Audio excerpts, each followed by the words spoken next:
ప్రభువే నా దీపము, ప్రభువే నా రక్షణము, ప్రభువే నా దీపము, ప్రభువే నా రక్షణము, ప్రభువే నాలో జీవింపగా ఎవరికి నేను భయపడను, దేనిని చూచియు భయపడను. హల్లెలూయా hallelujah hallelujah hallelujah hallelujah hallelujah హల్లెలూయా.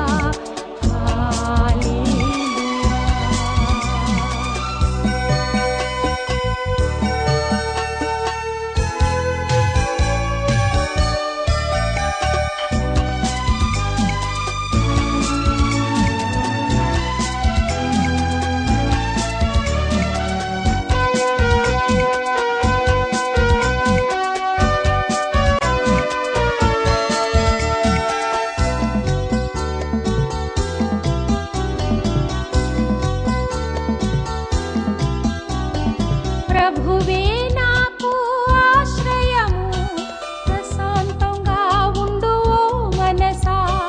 ప్రభువే నాకు ఆశ్రయము, ప్రశాంతంగా ఉండు ఓ మనసా. అఖండ దీపం నాకున్నది, కాపాడు హస్తం నాకున్నది. అఖండ దీపం నాకున్నది, కాపాడు హస్తం నాకున్నది. Hallelujah hallelujah hallelujah hallelujah hallelujah hallelujah hallelujah. Praise the Lord, praise the lord.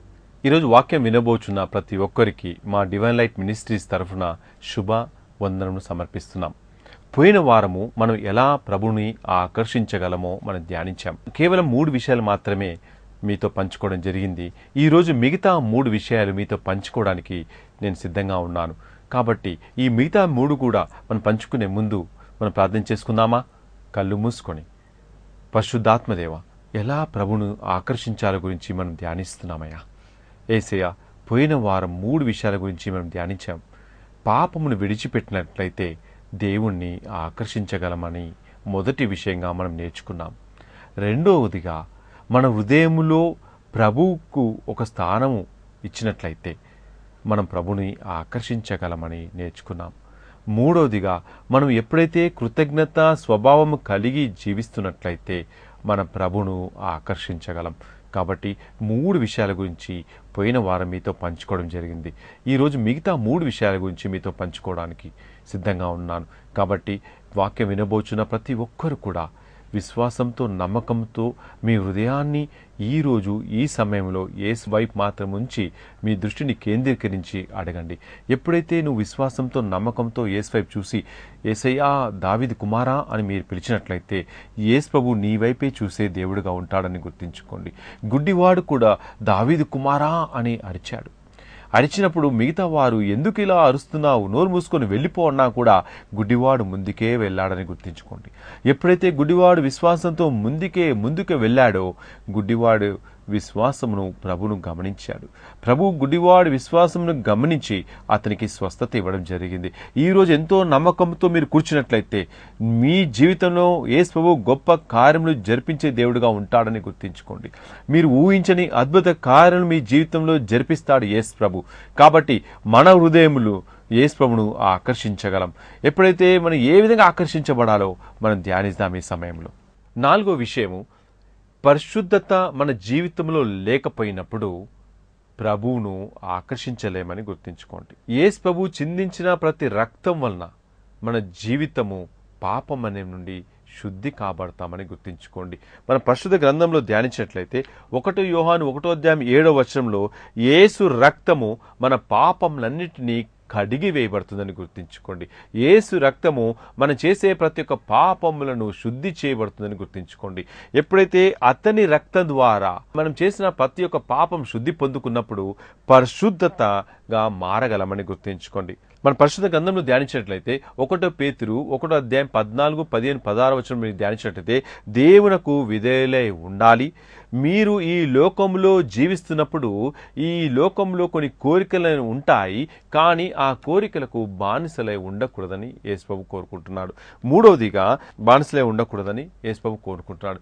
ఈ లోకంలో కోరికల మీద కోరికలు తీర్చుకుంటూ మనము మన హృదయంలో ప్రభువును ఆకర్షించలేకపోతున్నామని గుర్తించుకోండి. ఈ లోకంలోని కోరికను తీర్చుకుంటూ పరిశుద్ధతను మనం కోల్పోతున్నామని గుర్తించుకోండి. ఎప్పుడైతే పరిశుద్ధతను కోల్పోతున్నామో దేవుణ్ణి ఆకర్షించలేమని గుర్తించుకోండి. అందుకే ప్రభు ఏమన్నాడు తెలుసా? నేను పవిత్రుడను, మీరు కూడా పవిత్రుడుగా జీవించాలని. మిమ్మల్ని పిలిచిన దేవుడు పవిత్రుడు కనుక మీరు కూడా పవిత్రులై ఉండాలని యేసుప్రభు కోరుకుంటున్నాడు. మన ఆలోచనలు పవిత్రముగా ఉండాలి అంటే మన ఆలోచనలు మంచి ఆలోచనలుగా ఉండాలి, మన మాటలు కూడా పవిత్రంగా ఉండాలి, మన నడవడికలో పవిత్రంగా ఉండాలి, మన ఎన్నుకునే మార్గాల్లో పవిత్రత అనేది ఉండాలి, మన చూపుల్లో పవిత్రత ఉండాలి, మన వినే ప్రతి మాట మన చెవులలో కూడా పవిత్రత ఉండాలి, మనం వేసుకునే ప్రతి దుస్తుల్లో కూడా పవిత్రత ఉండాలని కోరుకుంటున్నాడు యేసు ప్రభు. ఎప్పుడైతే మనం పవిత్రత కలిగి జీవిస్తామో ప్రభువుని ఆకర్షించగలమని గుర్తించుకోండి. పరిశుద్ధ గ్రంథం ధ్యానించినట్లయితే 1 తెస్సలోనిక 4 అధ్యాయం 7 వచనం మీరు ధ్యానించినట్లయితే యేసు ప్రభు ప్రతి ఒక్కరిని ఈ విధంగా మాట్లాడుతున్నాడు. అపవిత్రత యందు జీవింపకుడు, పవిత్రమైన జీవితం జీవించాలని మాత్రమే మిమ్మల్ని పిలిచి ఉన్నానంటున్నాడు. కానీ మనం ఎన్నోసార్లు అపవిత్రత వైపే మనం జీవిస్తున్నాం, ఎన్నోసార్లు ఈ లోకం వైపే మన దృష్టిని కేంద్రీకరిస్తున్నాం, ఎన్నోసార్లు ఈ లోకం వైపు మన దృష్టిని కేంద్రీకరించి ఈ లోక అవసరాల కోసం ఎంతో సమయాన్ని వృధా చేస్తూ మన జీవితాన్ని నాశనం చేసుకుంటున్నామని గుర్తించుకోండి. ఆ విధంగా మనం అపవిత్రంగా జీవిస్తున్నామని గుర్తించుకోండి. మన పరిశుద్ధ గ్రంథంలో ధ్యానించినట్లయితే 1 తెస్సలోనిక 4 అధ్యాయం 3వ వచనంలో మీరు పవిత్రులై ఉండాలని యేసుప్రభు కోరుకుంటున్నాడు. మీరు పవిత్రులుగా ఉండాలి, ఈ లోక వాంఛలకు దూరంగా ఉండాలని యేసుప్రభు ప్రతి ఒక్కరిని కోరుకుంటున్నాడని గుర్తించుకోండి.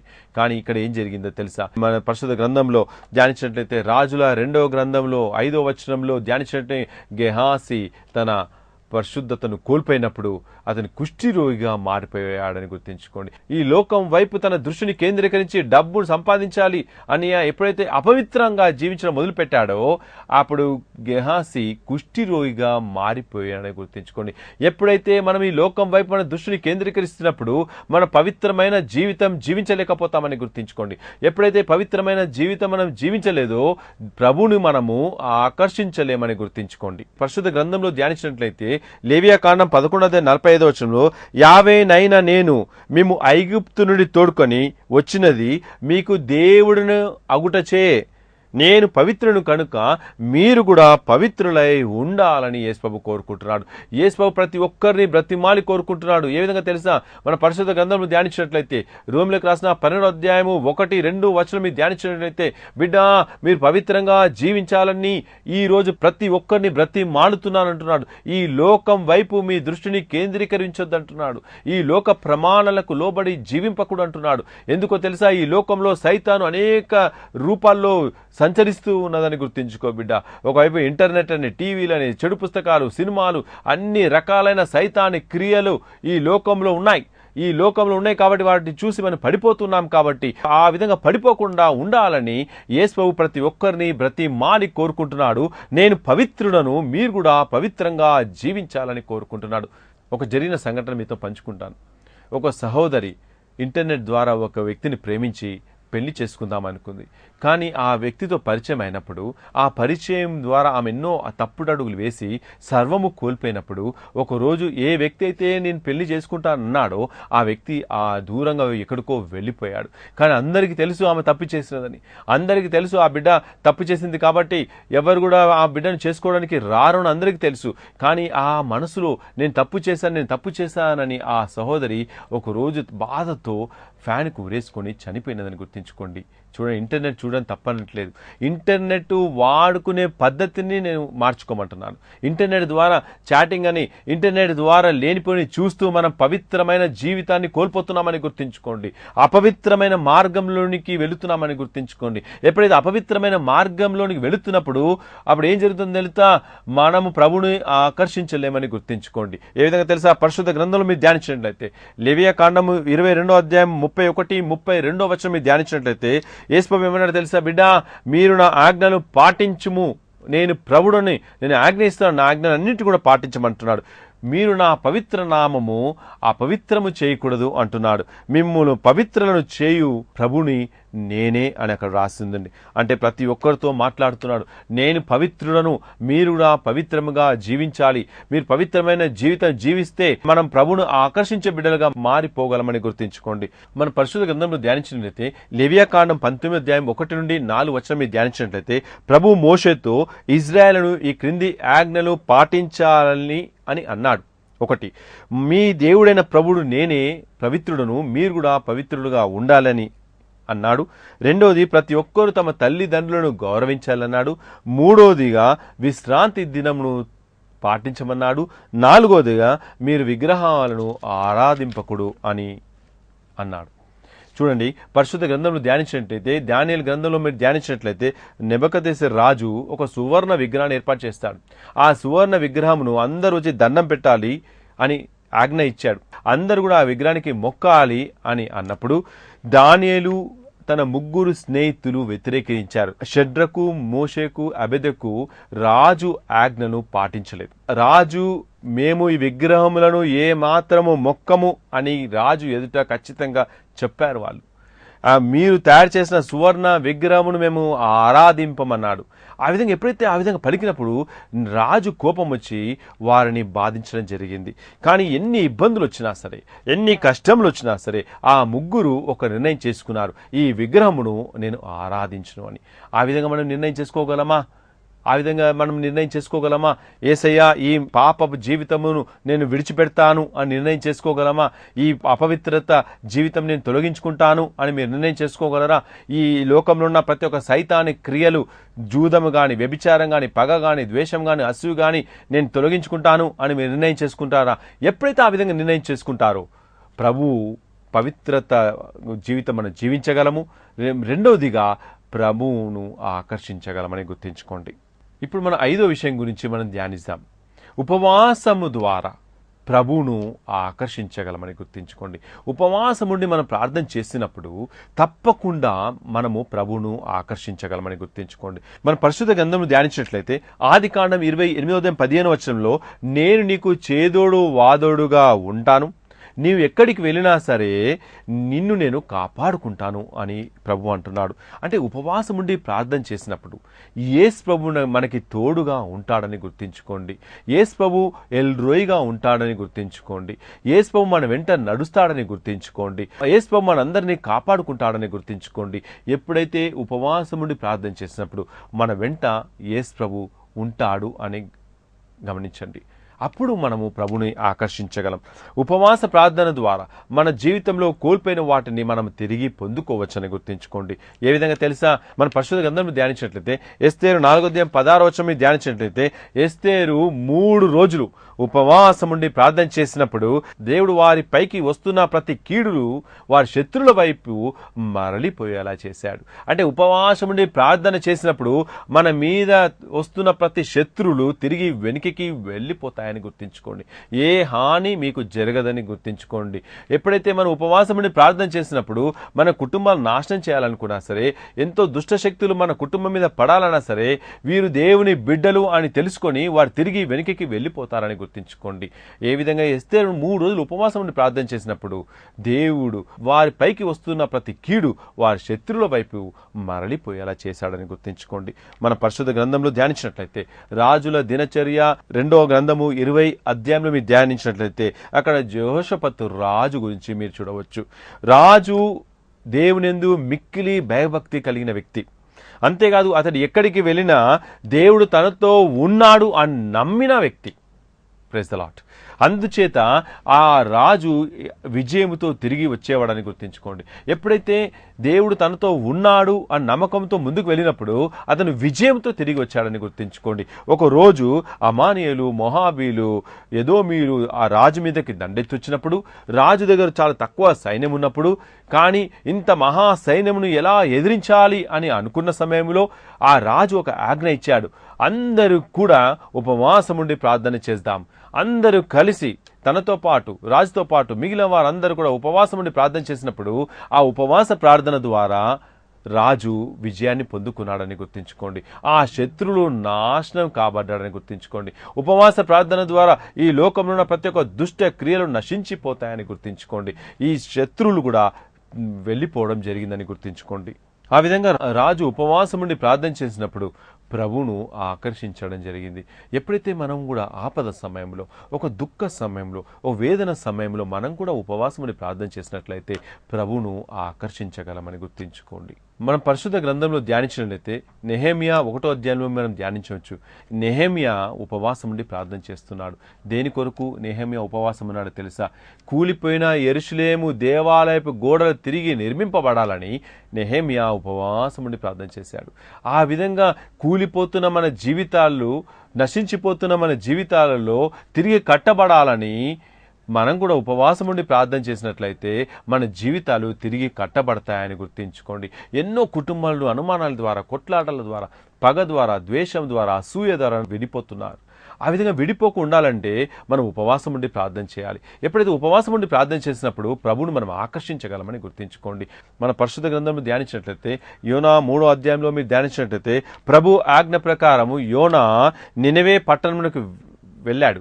నినెవే పట్టణంలో ఒక రోజు అంతా తిరిగి యోనా ఈ విధంగా పలికాడు, 40 రోజులు ముగియగానే నినెవే పట్టణమును నాశనం చేస్తానంటాడు.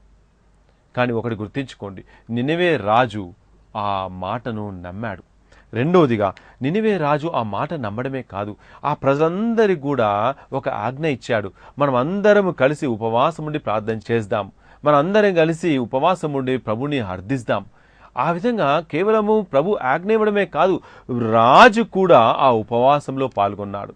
ఆ విధంగా వారు ఉపవాసంతో నిండు మనసుతో ప్రభువును మొరపెట్టినప్పుడు ఏం జరిగిందో తెలుసా? ఆ నినెవే పట్టణమును నాశనం కాకుండా కాపాడుకోగలిగారు. కాబట్టి ఈరోజు మనం ఉపవాసం ఉండి ప్రార్థన చేసినట్లయితే మన కట్టుకున్న ఇల్లు స్థిరత్వంగా నిలబడతాయని గుర్తించుకోండి. ఒకవేళ మన పునాదులు, కట్టుకున్న ఇల్లు పునాదులు కదలికలు ఏర్పడినట్లయితే మనం ఉపవాసం ఉండి ప్రార్థన చేయండి, ఆ పునాదులు తిరిగి కట్టబడతాయని గుర్తించుకోండి.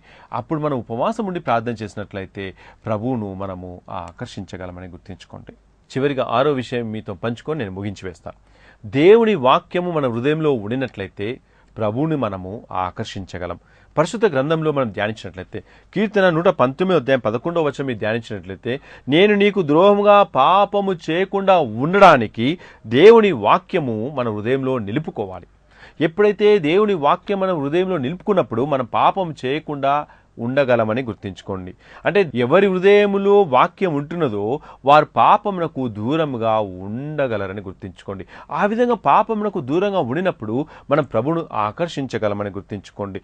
మనం పరిశుద్ధ గ్రంథంలో ధ్యానించినట్లయితే 1 యోహాను 2వ అధ్యాయం 14వ వచనం మీరు ధ్యానించినట్లయితే ఎప్పుడైతే దేవుని వాక్యం మీ మీద నిలిచి ఉండినప్పుడు మనము దుష్టుని జయించగలమని గుర్తించుకోండి. దేవుని వాక్యం మన మీద ఉండినప్పుడు ఈ లోకంలో ప్రతి ఒక్క సైతాని క్రియను మనము వేయవచ్చని గుర్తించుకోండి. దేవుని వాక్యం మన మీద నిలిచినప్పుడు మనం ప్రభును ఆకర్షించగలమని గుర్తించుకోండి. ప్రభుని ఆకర్షించడమే కాదు, ఈ లోకంలో ఉన్న ప్రతి ఒక్క సైతాని క్రియలను జయించగలమని గుర్తించుకోండి. ఏ సైతాని క్రియలతో మన కుటుంబం నాశనం చేస్తున్నాయో వాటిని బంధించి వేయవచ్చని గుర్తించుకోండి. మనం పాములను, తేళ్లను అణుగదొక్కే అధికారం మనకి ఇచ్చే దేవుడు మనకు ఉన్నాడు. ఈ రోజు మన పరిశుద్ధ గ్రంథం ధ్యానించినట్లయితే ఎఫెసీయులకు రాసిన 6వ అధ్యాయం 17వ వచనంలో దేవుని వాక్యము ఖడ్గముగా పనిచేస్తుంది, దేవుని వాక్యము ఆయుధంగా పనిచేస్తుంది. ఆ ఆయుధము ద్వారా ఈ లోకమున సైతాను క్రియలను నాశనం చేయవచ్చని గుర్తించుకోండి. దేవుని వాక్యం ద్వారా ఈ లోకంలో ఉన్న ప్రతి ఒక్క దుష్ట శక్తులను నశింప చేయవచ్చని గుర్తించుకోండి. మన పరిశుద్ధ గ్రంథంలో ధ్యానించినట్లయితే రోమీయులకు రాసిన 10వ అధ్యాయం 8వ వచనంలో దేవుని వాక్యము నీ సమీపమునే, నీ పెదవులపైన, నీ హృదయంలో ఉండాలి అని కోరుకుంటున్నాడు ఈరోజు. అంటే దేవుని వాక్యము సిద్ధంగా ఉండాలి, దేవుని వాక్యం ఎత్తిపట్టాలి, దేవుని వాక్యంతో మాట్లాడాలి. అప్పుడే మనం ఈ లోకంలో సైతాని క్రియలను జయించగలమని గుర్తుంచుకోండి. మన పరిశుద్ధ గ్రంథంలో ధ్యానించినట్లయితే మత్తయి రాసిన 4వ అధ్యాయం 4వ వచనంలో యేసు ప్రభు 40 రోజులు రెయ్యింబవలు ఉపవాసముండి ప్రార్థన చేశాడు. ఆ విధంగా ఆకలితో ఉన్నప్పుడు సైతాను దేవుని శోధించడం జరిగింది. కానీ యేసు ప్రభు ఏం చేశాడు? దేవుని వాక్యాన్ని ఎత్తిపట్టాడు. మానవుడు కేవలం రొట్టె వల్ల మాత్రమే జీవింపడు, దేవుని నుండి వచ్చే వాక్కు వల్ల మాత్రమే జీవిస్తాడని దేవుని వాక్యాన్ని ఎత్తిపెట్టాడు. దేవుని వాక్యం ద్వారా సైతాన్ని బంధించి వేశాడని గుర్తుంచుకోండి. ఈ రోజు కూడా దేవుని వాక్యం ఎత్తిపట్టుకొని మనం కూడా సైతాన్ని బంధించి వేయవచ్చని గుర్తుంచుకోండి. అదేవిధంగా మన పరిశుద్ధ గ్రంథంలో ధ్యానించినట్లయితే అపోస్తలుల రాసిన 3వ అధ్యాయంలో ధ్యానించినట్లయితే ఆ గుడి ఆవరణలో కుంటివాడు భిక్షం అడుగుతూ ఉన్నాడు. అప్పుడు ఒక రోజు పేతురు యోహాను అక్కడ వచ్చినప్పుడు ఆ కుంటివాడు భిక్షం అడుగుతున్నప్పుడు పేతురు, నా దగ్గర నీకు ఇవ్వడానికి బంగారం కానీ వెండి కానీ ఏమీ లేదు, కానీ ఒకటి మాత్రం నేను ఇస్తాను అన్నాడు. అదేమిటో తెలుసా? యేసు నామములో లేచి నడువుము అని పిలిచినప్పుడు ఆ కుంటివాడు లేవడం జరిగిందని గుర్తించుకో బిడ్డ. దేవుని వాక్యము అంత శక్తి కలది, అది కత్తి కంటే పదునైనదని గుర్తించుకో. ఆ విధంగా దేవుని వాక్యం మనం ఎత్తిపట్టాలి. ప్రతి సైతాని క్రియలను మనము బంధించి వేయవచ్చు. ఈ త్రాగుడు అనే సైతాను మీ గృహంలో సంచరిస్తున్నట్లయితే ఈ క్షణంలోనే త్రాగుడు, వ్యభిచారం అనే సైతాన్ని యేసు నామములో బంధిస్తున్నామని చెప్పండి. జూదము, పగ, ద్వేషం, అసూయ మీ కుటుంబంలో సంచరిస్తున్నట్లయితే వాటిని యేసు నామములో బంధించమని చెప్పండి. అప్పుడు వాటిని మనం బంధించి వేయగలమని గుర్తుంచుకోండి. కాబట్టి దేవుని వాక్యము మన హృదయంలో ఉండినట్లయితే మనం ప్రభువును ఆకర్షించగలం. ఎవరి హృదయము వాక్యంతో నింపబడినప్పుడు ఈ లోకంలో ఉన్న దుష్టుని మనం జయించగలం. మనం ప్రార్థన చేసుకుందాం. పరిశుద్ధాత్మదేవ, ఈరోజు ప్రభువును ఎలా ఆకర్షించగల? పరిశుద్ధాత్మదేవ, ఈరోజు ప్రభువును ఎలా మనం ఆకర్షించగలము అనే వాక్యాన్ని ఈ బిడ్డలతో పంచుకున్నందుకు ముందుగా మీకు స్తోత్రం తెలియజేసుకుంటున్నాను ప్రభువా. యేసయ్య, మేము నమ్మి ఉన్నామయ్యా. యేసయ్య, మేము విశ్వసించున్నామయ్యా.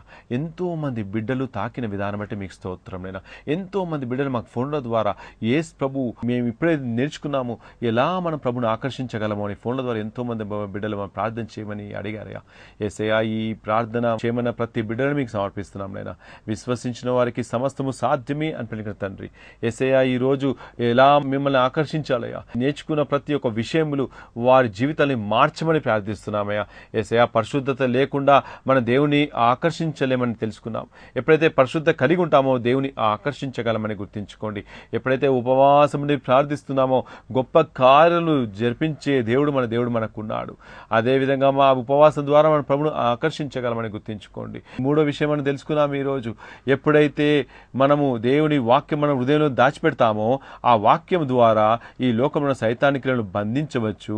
ఆ విధంగా బంధించడం ద్వారా మనం ప్రభును ఆకర్షించగలమని గుర్తించుకోండి. కాబట్టి ఈరోజు వాక్యం వినబోచున్న ప్రతి ఒక్కరి కుటుంబాలలో యేసయ్య, మీరు ఆ కుటుంబంలోకి వెళ్ళి వారి జీవితాన్ని మార్చమని ప్రార్థిస్తున్నామయ్యా. వారి హృదయ అంతరంగంలో ప్రతి గాయాలు మాన్పమని ప్రార్థిస్తున్నామయ్యా. ఈ రోజే, ఈ క్షణంలోనే వారి వాక్యం ద్వారా వారు ఎలా ఆకర్షించబడాలి, ఏ విధంగా ప్రభువును మనం ఆకర్షించగలము ఎన్నో వాక్యాలు నేర్చుకున్నారయ్యా. ఈ వాక్యం వారి జీవితంలో గొప్ప మార్పునివ్వమని, వారి జీవితంలో ఒక గొప్ప కార్యములు జరిపించమని, వారి జీవితంలో అనుగ్రహం మీద అనుగ్రహం పొందుకునే బిడ్డలుగా వారి జీవితాన్ని మార్చమని యేసయ్య, మీ మహిమ అన్ని వేళల్లో అన్ని సమయంలో ఈ బిడ్డల జీవితంలోంచి నడిపించమని యేసు పరిశుద్ధ మహిమనామం ప్రార్థిస్తున్నాం తండ్రి. Amen, amen, amen. ఆధ్యాత్మిక జీవితంలో ఎదగాలని ఆశపడుతున్నారా?